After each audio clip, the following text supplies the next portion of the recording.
What's going on? What's going on? What's going on? How y'all doing? Happy Wednesday, y'all. We made it to hump day. Yes. And I'm excited about it. I'm so excited about it. Today's conversation is so phenomenal that we had to bring 4 extra people on. That's how great this conversation is going to be. I'm excited about it. We're talking about man to man, real talk.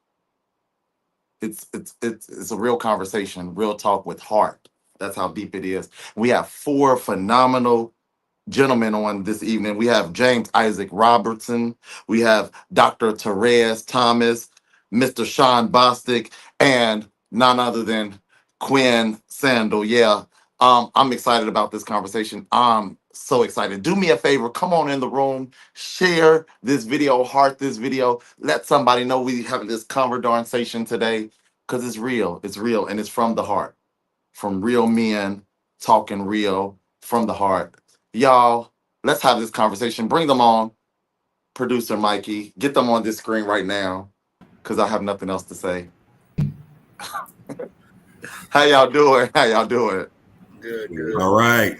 I'm learning, just really quick, that multitasking is not a gift that God's given me, because I'm trying to share this thing right now as I'm talking, and that's why I couldn't think of nothing else to say, because I'm trying to focus on sharing. It's it's crazy. But how y'all doing? How y'all doing? Doing well. Well, doing great. Let's see how this thing gonna go. Like with 5 of us trying to talk at the same time. Let's see if this works. Let's see if how it's going. So, yes. So, Mr. James Yes, Robertson, sir. tell us who you are. Like, who are you? Where you from? What do you do? All right. I'm James Isaac Robertson, and I use both names because my family calls me Isaac. My people that know close to me calls me James, and I got a nickname called J Rob in the frat and all the other football world where I used to coach and play football. But I graduated from Kentucky State University. Uh, Went there, played football, ran track. Originally from Cincinnati. Mm. Yep. Go Reds, Bengals, Who Dey. Uh, also, yeah, I'm a English language learner family coordinator at the moment at Withrow University High School. I'm also Oh, a college career coach there, and as well coach girls soccer. I'm an academic quiz team coach. We just won the CMAC championship this past year. So got a little nerd in me too. I don't think I have any comments in the background on the other wall. But also, what else do I do? I'm the district-wide Speak Up, Speak Out peer leadership collaborative leader. And with that program, we do go throughout and we speak on injustice throughout the district. And we do a lot of community service. And I'm also a Mentor advisor there as well. So I have a lot of hats. And also, I'm a member of Iota Phi Theta Fraternity Incorporated. I'm the vice president of the chapter here in Cincinnati. And I-Phi. Yep. I love it. I Yeah. love it. I'm gonna save my comments to the end. Okay. Yes, I'm gonna save Okay. my All right. comments to the All right. end. Okay. But I said a lot, so I don't know You what you're did. going No. So Dr. Thomas, tell us about you. Who because I'm keep going to say Dr. Thomas, so we'll go ahead. Yeah, good evening, everybody. Terrez Thomas. I'm a educator by profession, elementary principal, now high school principal. I'm a father of 5 kids, 3 boys, 2 girls. They keep us busy with all their sporting activities. I'm married to an attorney in the city. And I'm just happy to be in this space. I also teach at Xavier as well, so I'm just happy to be in this space. Oh, okay, got you. See, oh, okay. That's a note. That's a note. And this an insider, so they know. But anyway, We kicking off. Quinn, tell us who you are. I got it. I'm gonna keep the baton rolling. So I don't know. I might be the only one on here that's not originally from Cincinnati. I'm from Detroit, Michigan. I moved here with my wife and 3 kids. I am supervisor of logistics and patient transport at Tri-Health Hospital, but there's the North location. And I am the treasurer for Iota Phi Theta Gamma Xi Omega here in Cincinnati. And like I said, I'm not gonna keep going. I'll just gonna be Okay, I appreciate that. I appreciate that. I appreciate that. No. We got you. We got you. brief synopsis. Nah. Mr. Sean. I am Sean Bostic. I'm the Family Engagement Coordinator with Hamilton County Developmental Disability Services, working with families that have children with developmental disabilities. I am a member of Alpha Phi Alpha Fraternity Incorporated, 06. I head the mobile food drive, and I'm a father of 3. Been married for almost 15 years. My wife, she works at UC Health as a research coordinator. And my life is pretty much centered on being a husband and being a father and working within the community at large. So I love it. I love it. It's all love. I love it. I love it. I asked that on this platform if we can refrain from throwing up gang signs. That would I'm just like, Had to show love to Quen. no, I'm just playing. No, I'm just playing. I'm being goofy. Yeah. But I'm gonna stop if I upset some people for real. So I'm just joking. I'm joking. No, so guys, we wanted to bring the men together, some men together. We are celebrating this month Father's Day. So happy Father's Day to all those, because I'm pretty sure everybody on here just said father, right? So happy Father's Day to you guys. We celebrate you this month. So we just wanted to bring some guys together and have some quality conversation. And we just gonna jump on in. So I'm gonna ask the first question. Dr. Thomas, I'm just gonna randomly call some names. So I'm gonna ask you this question. So have you ever been told to man up or hide your emotions? How did that shape you? So in your life, so I'm assuming growing up, were you told to man up? Have you ever been told to man up?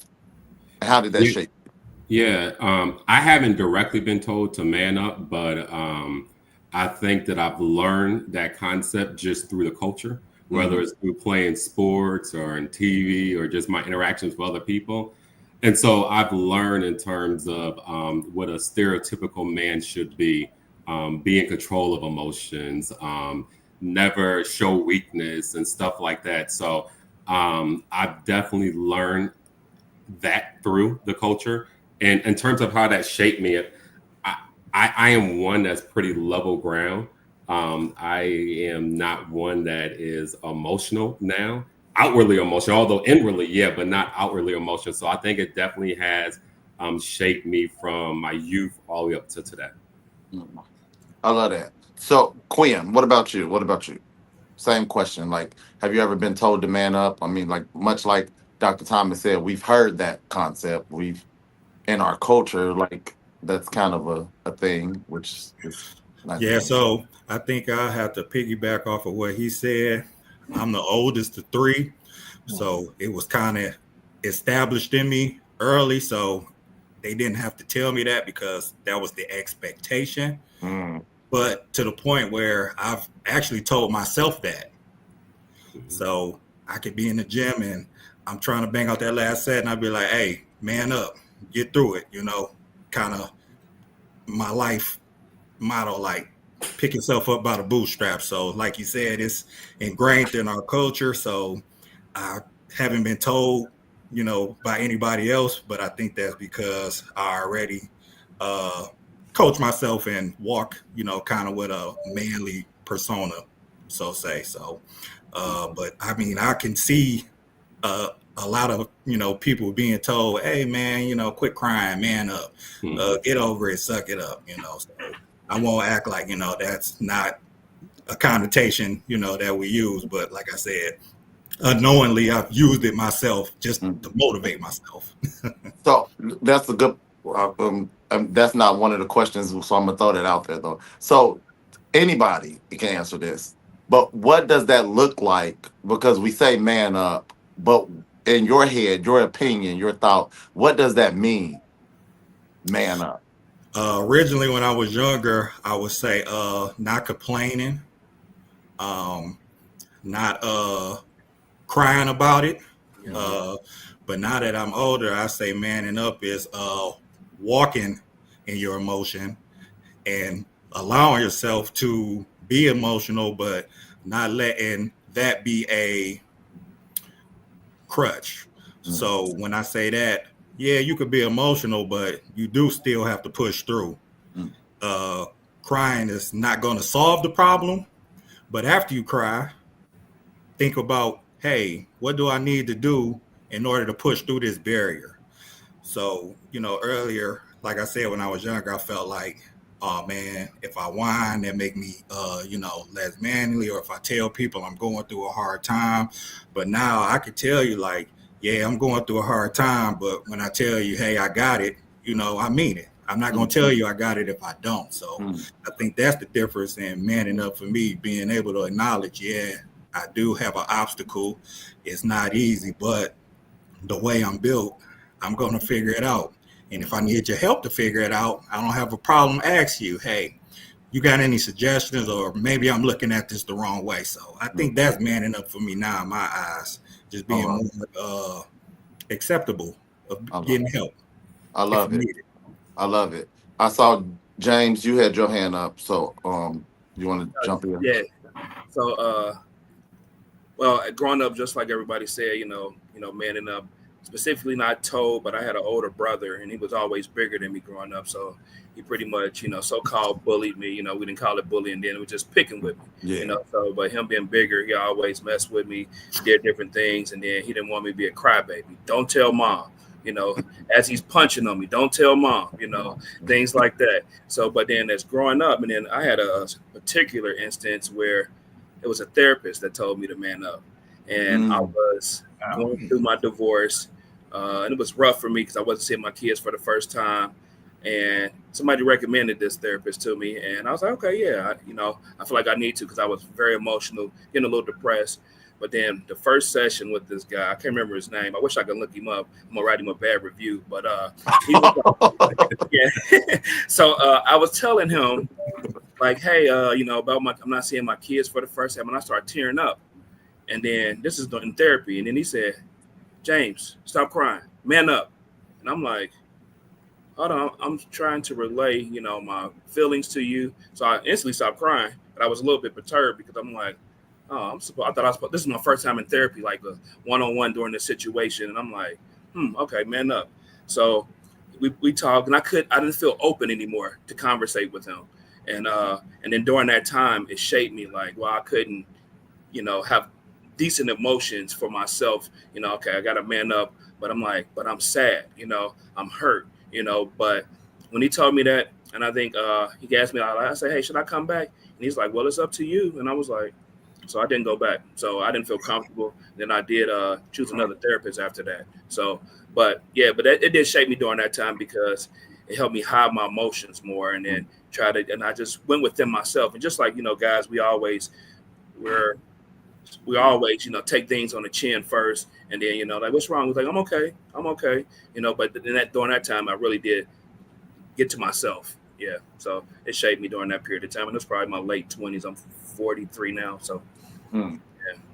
Well, that just demonstrates that within our community as African-American men specifically, how that machismo supersedes even the professional realm. Right. Because the way that therapist handled that was completely unprofessional and judgmental when you were in a vulnerable space. And that's why it's something that even in that realm, you were told to man up. That's the time when you should just be vulnerable. Yeah. That's the time to just let it all out without judgment from anyone. And that just shows, like, was there another brother? Yeah, it was another brother. Yeah. See how that toxic masculinity within our community kind of supersedes everything, even in the church world and professional world. you got to always have on this hard exterior, and it's not real. It's not real. I love that. And I agree. That last comment. I think because she said she loves seeing vulnerable and sharing. Right there is the thing. Like, I mean, as black men, we're not really taught to share. We're not really taught to express our feelings, thoughts, and emotions. So we hide them, we suppress them, and that outwardly shows in different ways too. Like really, like in our professional life, our relationships, or that comes out in a whole different ways when we're not expressive. So it is amazing to see some brothers who are openly able to express themselves. That's powerful. I do. So I'm going to ask this next question because it goes into that. So I hear James talking about your mental health, but how do you take care of your mental health today? And how has that changed over time? So you kind of shared that, James. Okay. Yeah. To this day now, I usually do a lot of rest. I take a lot of naps, and that helps me to re-energize. I can't even say the word right, but it's like I feel like I'm an old computer sometimes. He gotta like shut the computer down, wait 15 minutes to let it boot back up. Reboot it. Yeah, yeah, yeah. So that's the way I am. And then meditation, reading the word, and then a lot of times my mental health, if I have like my circle, like my brother Quen here, if I have different things I have to bounce back with the fraternity, I give him a call, and I have these certain brothers and friends and family, like my mom, she's one of my spiritual leaders. So I reach out to the people that I know who are who's there to like, okay, who can help me in different aspects. I might not talk to my mom about my relationships because my mom might be judgmental, like, oh, I don't like this girl, Yeah. or things like that. But there's things that I'm able to do. I figure out the people who I can talk to, and then my mental health is, resting, taking care of my body, knowing when like this week I was dealing with a cough, like this weekend, didn't go hang out, say I'm gonna need to take this Saturday at home, rest up and get some rest. So that's a big thing for me. I love it. Now, Dr. Thomas, I'm gonna come back to that because that's a long comment. I was trying Dr. to read it Thomas. too. Yeah. Yeah, no, it's like but Dr. Thomas, I know you got you over these schools, you got your family. I'm sure you got some form of personal life, your relationship with your wife, because I did just see some pictures of you like on some boat somewhere, like so you just came back from vacation. So I'm sure you're doing some, but how are you taking care of your mental health? Yeah, that's something I've grown with over the years. I would say now I do a much better job of making sure, just like what he was saying, of prioritizing those things that are important. So, for example, every morning I wake up, there's two things I'm going to always do. I'm going to always have my time of prayer and devotion. I'm going to always exercise. And that's new for me within the last 2 years because I would just try to rush and get things done. And so those are things that I'm learning as I take care of my physical being and my spiritual being. It helps my mental being. So those are things. And also just like what you mentioned, taking time to pause. So yes, we have 5 kids, but me and my wife going to still get out and just have fun. So we started this last year, just getting away for a week. Got some parents in the city. You can watch the grandkids. So, so we're doing little things like that. And then as it's been shared already, I do have a close group of friends. We meet together on Saturdays. I'm a group of brothers, and we just share, talk, whatever's going on. We read the word, and we just talk about issues of life. So those are all things that contribute to help me to run this race of life. I love it. I love it. Quen, what about you? How you taking care of your mental health today? I'm leaning into the power of no. That's So powerful.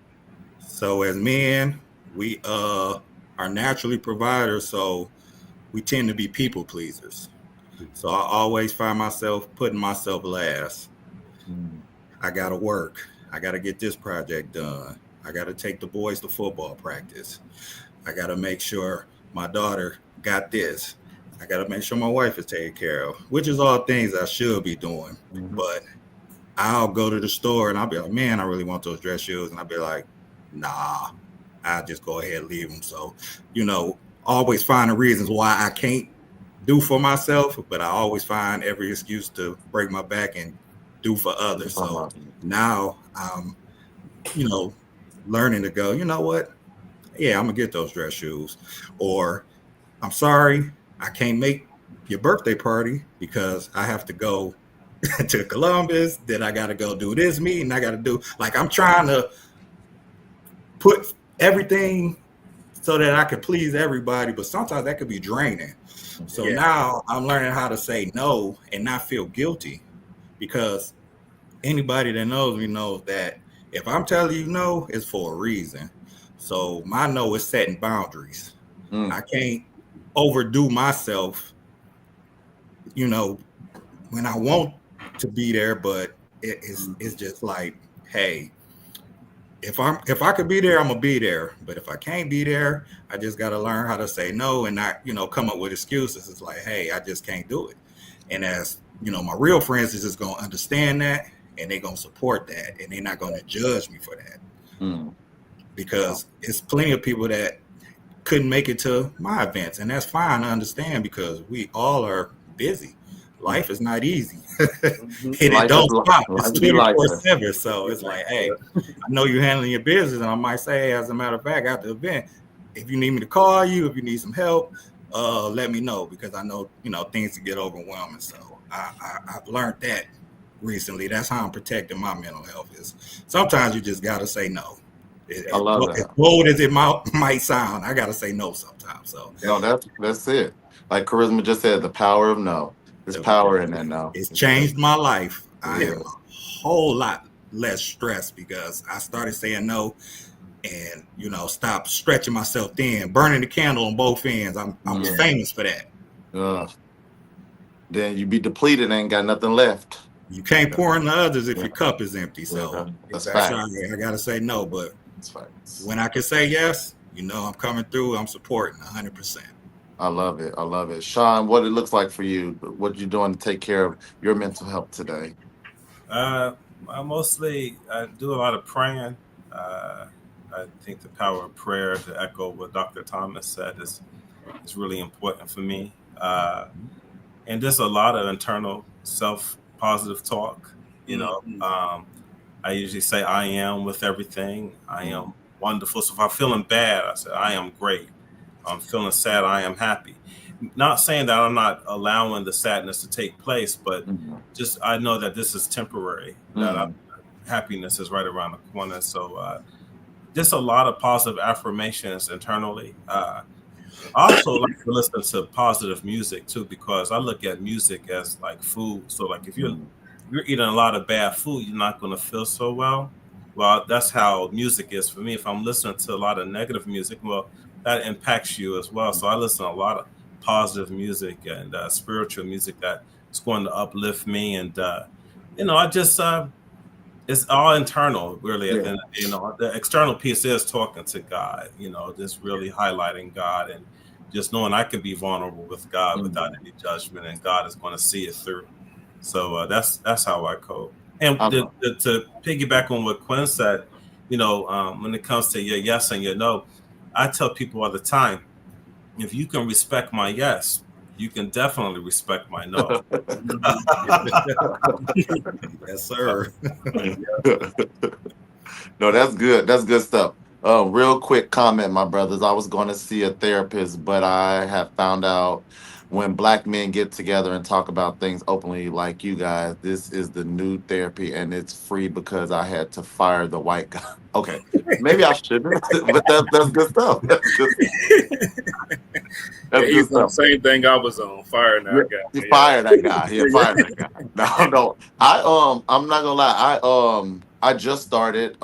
I work in the mental health field as well. Well, not as well. I work in the mental health field. And I just got a therapist. I'm in my second week.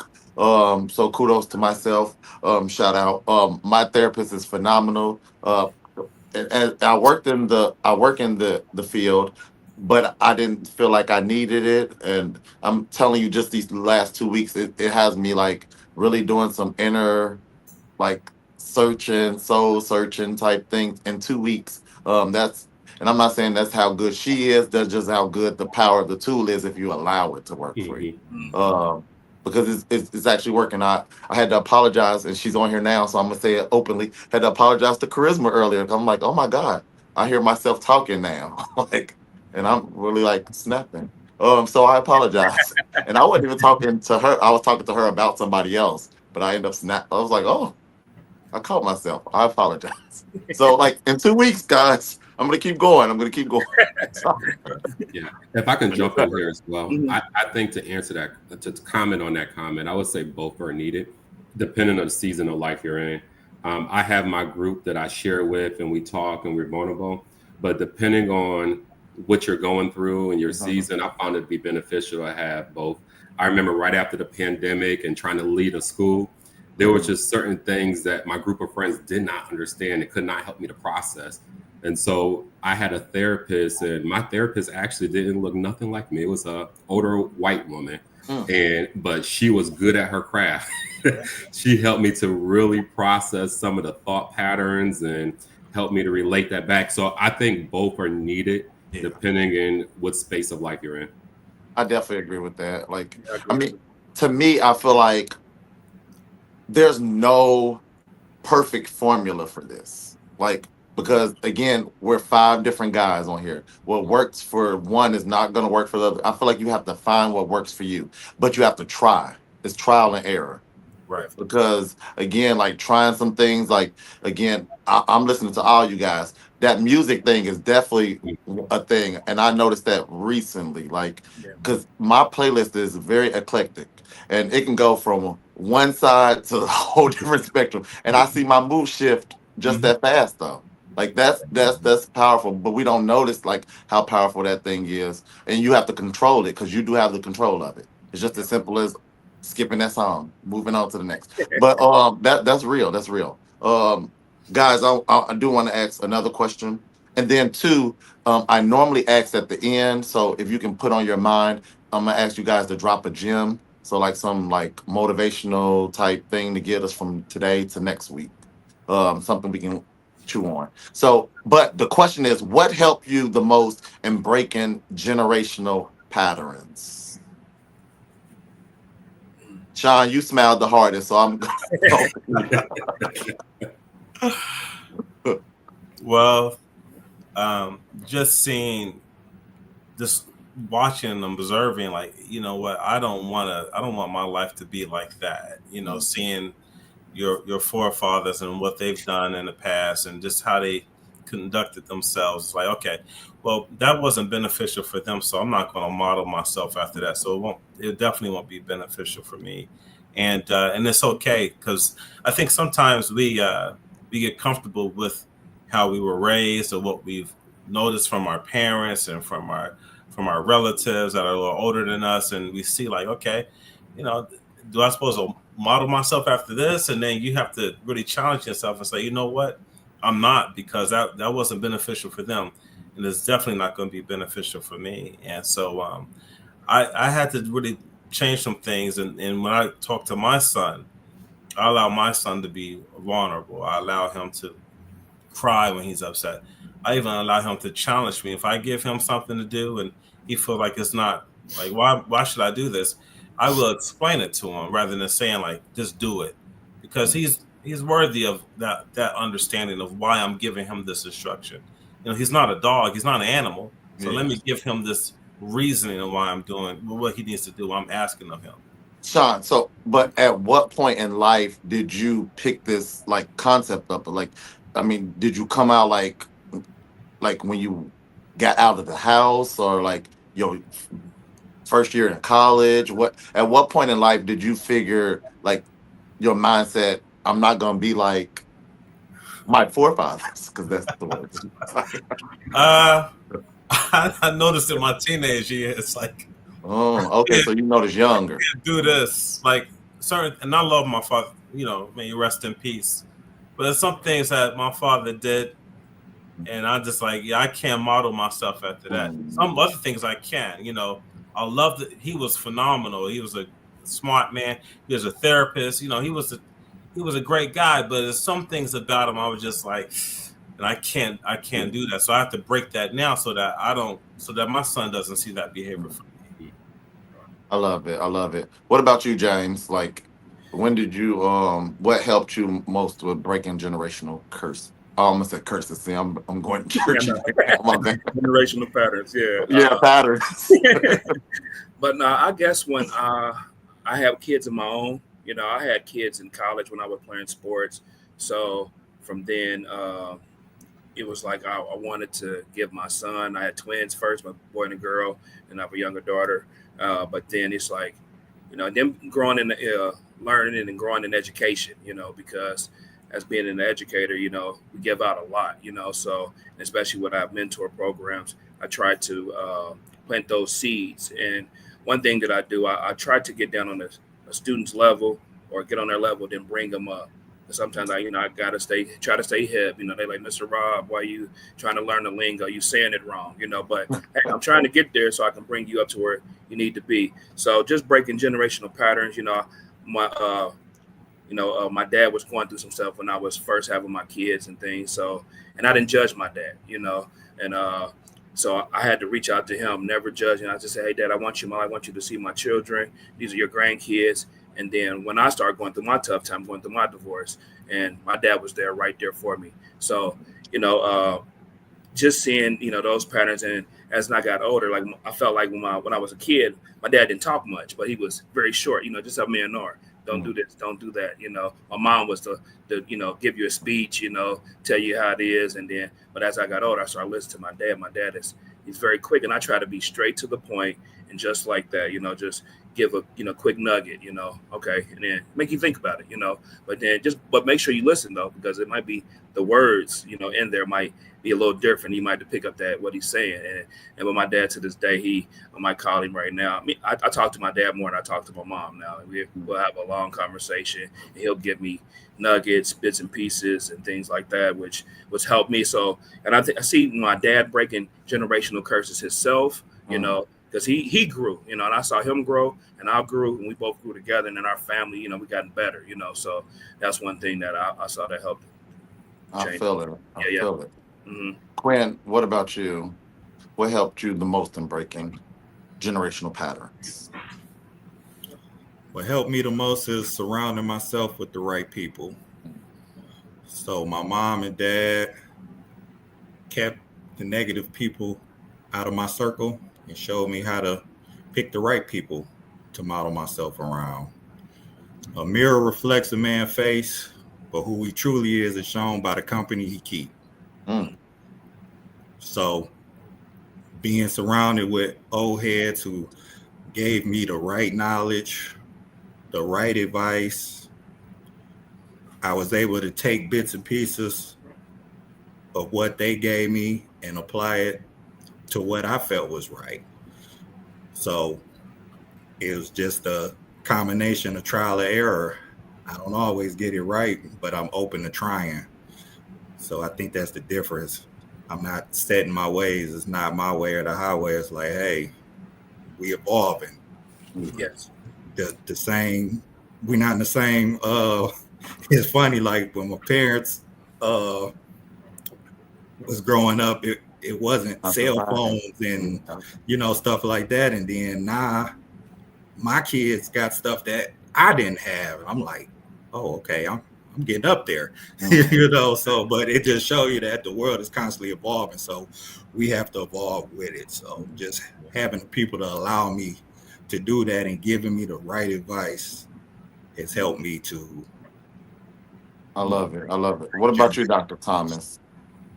I would say what has helped me was I think I was getting at the end of college, didn't really read too many books or anything like that, but I remember one text that I read was The Miseducation of the Negro. And that book really stood out to me when it was talking about how you don't have to control a man's actions if you can control his thinking. And so for then, I made it my mission to be the owner of my thoughts and to make sure, just like what Sean was saying, is that I'm controlling the input that's going to my mind, and that to really have like an asset-based approach versus a limiting approach. And I think that I wouldn't say it's a generational pattern for me, it was an environmental pattern from just like the environment that I grew up in of excuse making or we're not allowed or whatever it may be. And so for me, I've really been conscious of making sure that I don't allow my mind or others to limit what I should be doing in life or what I can do in life. I love it. I love it. So like with so here go. I was about to ask a question, but I better ask Charisma's question because that's my boss, guys, right there. Just so you guys know, that Good is my job. boss. All Right right. there. So she said, "What advice can you give to a man who needs help but may not know how to get it or afraid to get it?" So she transitioned us. So yes. I'll say piggybacking on the topic that y'all was talking about earlier about going to see a therapist. I learned something interesting last night that I never thought about. You don't have to just see a therapist because something is wrong. Mm-hmm. We don't go to the doctor just because we're sick. We go for a checkup or we go get a physical. Sometimes you got to be proactive. Yeah. Let's get it going before something happens. So it doesn't have to be something wrong with you. So I think that's a part of the problem. I'm not going to see a therapist. I'm fine. There's nothing wrong with me. So let's erase the stigma that therapists are There you go. just there to fix you. Therapists Yeah. are there to just give you the tools in case something happens. Now, if something is wrong, yeah, definitely go see a therapist. But I just don't want you to be afraid and think people gonna think you weak or something wrong with you because you go see a therapist, because you don't have to have something wrong with you to go see a therapist. So that's what I would say. Go see a therapist just like you would go get a personal trainer at a gym. It just make you better. I could train myself at the gym, but ain't nobody gonna push you like that personal trainer gonna push you. This is what they trained to do. So you're gonna get better results. So if you want to go from good to great, go see a therapist. Hey, yeah, that man talking. And it's crazy. That just came to my head. Sorry, my bad, Quinn. But anyway, I so appreciate you. You just tell the truth. no, yeah, you were talking. You was talking Break me because up. it's crazy because this is a thing, and our babies like already have this ingrained in their head. I'm working with some kids now at a neighborhood center for during the summer camp, and the babies are saying, like literally like only crazy people go to get to therapy. Like, how'd you learn this? Like, how do you know this? Like, I'm talking about 9, 10, 11 year olds. So if we're talking at this age, like the stigma's already there. Like, I don't feel like at 9 or 10 I think I knew what therapy was. Maybe I lived in a different era of time. Like, I don't feel like that was a thing. And I wouldn't have known that crazy people went to therapy at like 9 or 10. But like in the day that we're in now, the stigma is still relevant, it's still real. Um, and it's something that has to literally be broken. And it goes back to that last question with the whole generational thing, because we have four fathers on here who like literally, yeah, we have that, well, you guys have that control in a sense. But like that's how real it is because it's still out there. It's still relevant. Like the stigma of therapy, the stigma of getting help, the stigma of talking, like the gentleman said earlier, like black men on here talking openly about emotions, thoughts, and how you feel. Like we have to break that. Like in 2025, it needs to be broken. Life is too real right now. Like it's Well, I really thank you for this platform because I think this is the start of it, seeing strong-minded black men talking about it's okay to go to therapy. That'll help erase the negative stigmatism toward it. I think it's misinformation. So if you get the correct information, then you'll be able to do something with it. But if you're getting the wrong information and we're not checking that, we just like, oh, okay. And not saying nothing is just as bad as not doing nothing. Yes. If you see it, say it. Yes. You got to speak up. So we got to speak to our youth and let them know, hey, it's okay to seek help. It's okay to cry. It's okay to be emotional. It's okay. Nobody is perfect. We are human. So it's just going to take us telling them and then them telling the next generation. It's supposed to get better each generation. So I have to do my part. We have to do our part. Yes. And I think being on this platform and being vulnerable and open is a good start. I love it. I love it. Mikey, can you do me a favor and put Charisma's comment back up? Just so anybody else, what advice can you give to a man who needs help but may not know how to get it or afraid to get it? Yeah, I'll just go ahead because I was talking about my down period in life, and one thing I was dealing with is because my peers, my close friends at the time, they were.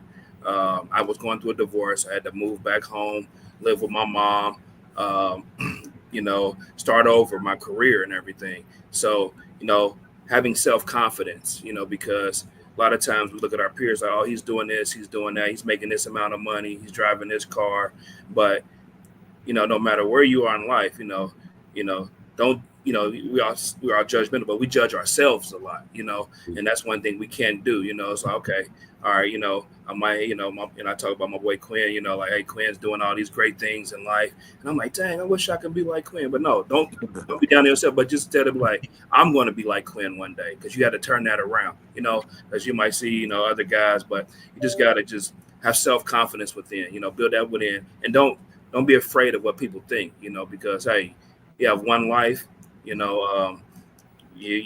once you get your therapy, you might be able to help somebody else. Because I know we were having that men talk last night, and just from some of the guys that was around there, we were all sharing, we were helping each other, iron sharpening iron, Yeah. So that's what the thing what we're doing. So, and just like now, I'm listening. I wish I was able to take notes. I'm listening to some of these y'all saying, I'm like, hold on, I'm a note taker, so I'm like, I need to write this down. But that's it. Just having self confidence and not judging yourself. I love it. I love it. Dr. Thomas, you got anything to add to that? Yeah, the one thing I'll add to the latter part, we talk about afraid to get it. I would just say that I'm just trying to think of why. There's probably various reasons why people would be scared to get it, maybe judgment, whatever it may be. But the one thing that has helped me is just remembering that not everybody can handle the weight that we carry as individuals. And so we may have that friend group, but that friend group may not can handle the weight of whatever it is that you're going with. And so it's good sometimes, like what we talked about, comparing it to the personal trainer. I remember when I first started going to the gym, I was intimidated of the space because I didn't grow up working out. So just the space intimidated me, but having a personal trainer taught me how to navigate through that space. And the same thing with having people connect in the mental health space is that sometimes we put too much weight on our friends, on our family members, where we need to get that professional help. And you don't have to tell everybody you're getting professional help. I don't tell everybody things I'm going through. I may tell you after. That's my vulnerability. I'll tell you after, but I'm not going to tell you while I'm in the process. That we don't need that vulnerability. So I would just say there's nothing to be afraid of. Get the help because the other option is just to stay the way you are. And that's, in my opinion, would be a worse option, to stay in an unhealthy space, to stay with unhealthy emotions, unhealthy thought patterns, where you can get the help and to live a better life. I definitely love that. I love it. Sean, you always got a bit of wisdom. I don't want to leave you out. So do you have anything from that question? No man is an island. No one is an island. I mean, we need each other at the end of the day. So if you're feeling isolated and alone and afraid to reach out to seek help, just know that you're not here alone. We were supposed to go out and seek help. We're supposed to find someone and find a therapist that's out there that can support us. It's a necessity. We're supposed to do it. So if you're starting to feel like you're afraid or anything like that, is make it as simple as, I need to eat to survive. I need to seek help to survive. It's the same approach. I love it. I love that. I love it. I love it. I love it. That was a great question, Charisma. I'm not saying that just because of who you are. That was a great question. Great question. That was a plug, a low-key plug. But anyway, this will be the last question that I will ask before we drop those nuggets. But advice. It says, what advice would you give to young men? And I'm assuming we're just going to cap it at young men because we're men. But I want to just say to young people, because our young people as a whole need to be affected. But what advice do we have for our young people today? I'll say, Dr. Thomas, if you want to, I'll just throw somebody out there. Yeah. So the advice I would give to young people would just to remember that you are becoming, to not carry the weight that you have to be perfect, You have to perform. We are all in a space of becoming. So give yourself grace to just become the best version of yourself. And even as you mess up along the way, get right back up. We have all made mistakes, whether we admit it or not. But my best advice would just remember you're in a process of becoming great, and you never get to a place of mastery. I'm as adult, 40, still becoming. And so just remember that. Yeah, I love it. What about you, James? You got advice for our young people? Yeah, I would say for young people to always to internalize. Take some moments to think about how you feeling, your state of being. What's going on in your life, and then sometimes you know some people's emotions can get on your emotions, and then you're like, why am I feeling this way? Why does it, what triggered me? Always, take some time. Sometimes, with me, when interview questions, I always have time to take some time to think. So it's always give yourself a moment to think, some time to process. Somebody say, hey, somebody's upset with you, or you're going through something with a friend or family or whatever, thing at work. Say, hey, give me a moment, let me think about that, and I'll get back to you. So I always say, take some time, always for yourself, especially if you don't know, you don't want to say the wrong things too, so. Well, I'm not gonna lie. I know you said you like taking notes. Mentally, I just took that note because I need that for myself. So I'm gonna hold Yeah, on to I that one. was preaching to myself too. Yeah, now that's me. I definitely need that. I definitely need that. Yeah. What about you, Sean? What advice do you got for our young people? I say be kind to yourself. Be gentle. When you're going through something, you're going through a struggle. Just like you want to give advice to someone who's struggling, well, look at yourself that same way and use that same kindness towards yourself. I think we're taught to always look out for others, but we have to remember to look out for ourselves and be kind and gentle and not be so critical of ourselves when we make errors. Like Dr. Thomas said, you're going to make mistakes. They're inevitable. But be kind. Be kind to yourself. Love yourself. And know that whatever challenge you have is going to be okay. I love that. Quen. I would tell the young people, think with a question in mind. Be inquisitive. Be curious. Ask questions. Don't take everything at face value. As I said earlier, sometimes you get misinformation because you take the first thing you hear and you run with it. I had to go to the library to get information. Now you could just go on your phone, and look for stuff. So definitely, seek out answers. Don't just take everything how it's given to you. I think, when you think with a question in mind, you tend to find better results. So that would be my advice to the young people. Do ask questions. I love that. I love it. It's I tend to be here we go. So every time I get ready to say something, can you put that back up, please? It said to be available and listen, learn from one another, make and take the time for one another. Coffee and tea are relatively inexpensive. I love it. There's truth. There's facts. Somebody said it earlier, and I think I'm going in the same line. The iron sharpens iron. So getting together with those who you can break bread with and have real conversation, that's needed. Definitely for us men.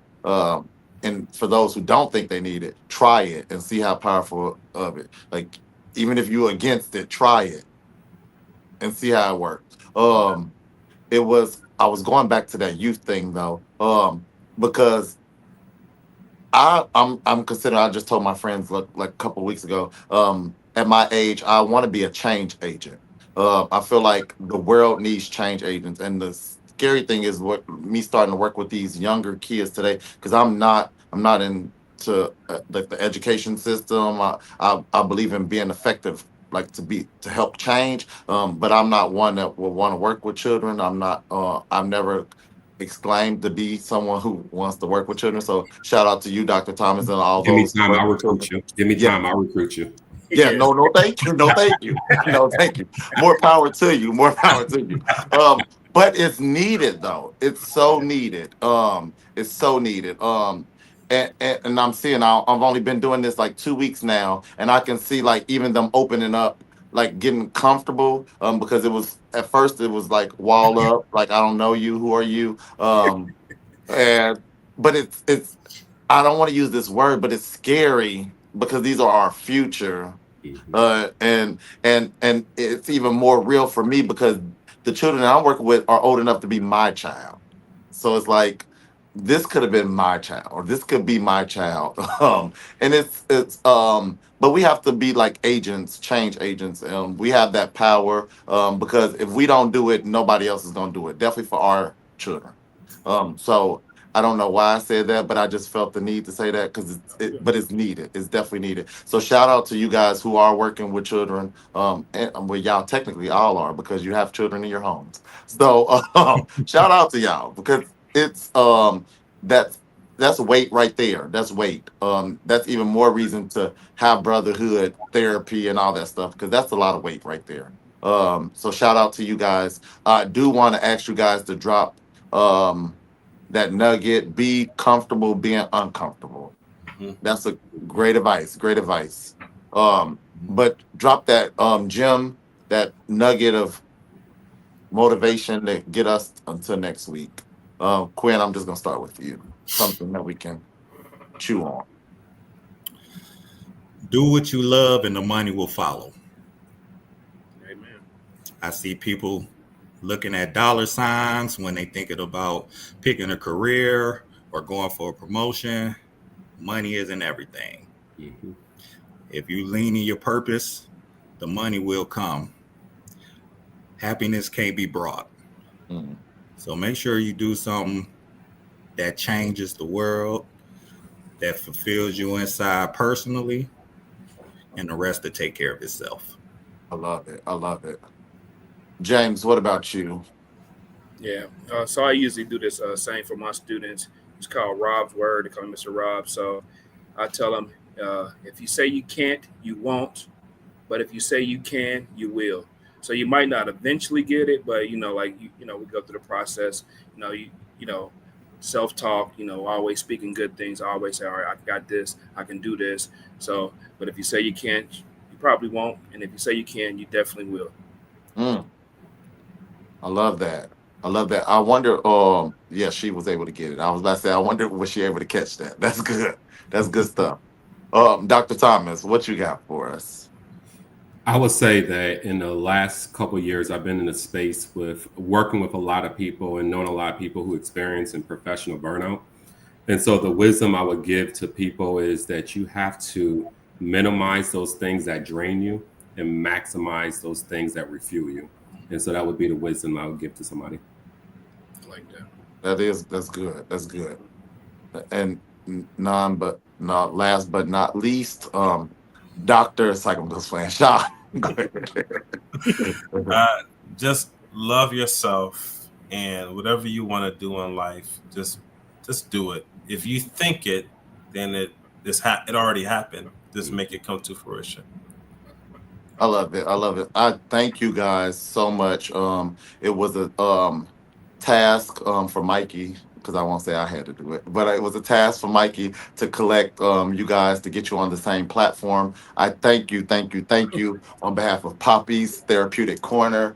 We thank you guys for taking the time out to have this conversation, and it's good because I've heard it several times on this evening that we're having this conversation even outside of this platform. So we have to take it outside of here, in our circle, friendship circles, apparently our fraternity circles, because sounds like everybody on here except me and Dr. Thomas, because everybody else shouting. Wow. Yeah, All everybody else right. shouting out stuff. Oh, But no. so it's okay. It's okay. The bros are on here apparently. I'm just gonna call y'all my brothers. I can't say bros. My brothers are on here. Like no this way. But no, it was I'm just glad that y'all were able to take some time out. I know y'all have busy schedules. We appreciate y'all. Hopefully this conversation can help somebody, encourage somebody, motivate somebody. That's the whole purpose. So again, thank y'all. If y'all were watching, share the video. Let somebody know that this conversation happened on this evening. Again, we're here every Wednesday at 6:30 having these type of conversations with real people who live in real life. So y'all join us, share like the Facebook page. Thank y'all again. that everybody's saying good job, and then I'm assuming that's some like fraternity thing because yeah, I'm gonna let this thing go here now. I'm gonna let it go. But thank y'all again, y'all. We're here next Wednesday, 6:30. Join us. We'll see y'all next week. Be blessed.